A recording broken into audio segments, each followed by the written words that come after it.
I've got a little bit of a fun one today for you, and this is astrology explained in 4 minutes. I will try and keep it to under 4 minutes. And this is astrology kind of for beginners if you're new here. But even if you know what astrology is, this hopefully will be very useful to you and give you like a bird's eye view of exactly what it is. And ultimately, you know, to stop you wasting your time, I'm going to tell you how it can actually help you. Like, what is the point of it?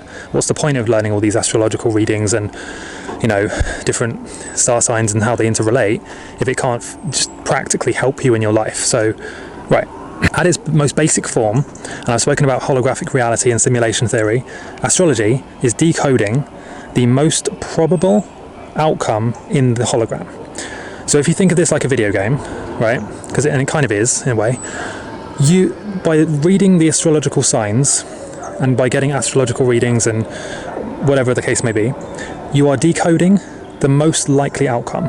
So you're looking at the most probable outcome in the next whatever the time frame is, and you can look at different types of readings. The further out you get, the less accurate they become. So it's most accurate for shorter time frames.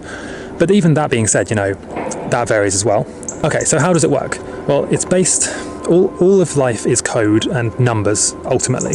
So numerology and astrology are based on numbers. So astrologically, it's based on the trajectories of certain planets, constellations, and energies at various times. Whether that's, you know, the time when you were born, the time when whatever it is, right? When you reach certain ages. Hopefully that noise isn't too annoying. It's a bit of roadworks going on down there. So these things, these astrological and can't even say the word today. These astrological and numeric things influence your life path, whether that's the decisions you make, the energies that cross over through your path, the decisions you make, how you feel, and what things you're drawn to or pushed away from.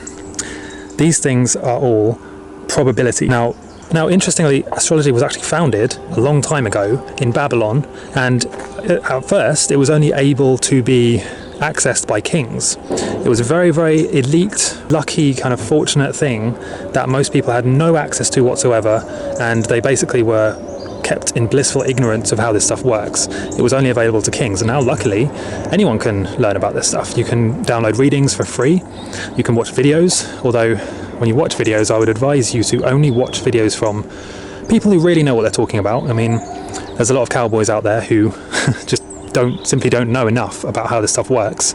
They've watched one video, you know, one YouTube documentary, and now they think they're an expert. Avoid those types of people, but people who have really done the research, who have followed a proven system and step-by-step research and looked into this stuff, you know, listen to what they have to say. Try and listen to more than one person. Don't just kind of follow what one specific reading says. And I say this in my other videos, the dangers of astrology. But really, astrology, like anything that you can use to predict what's going to happen in the hologram, right?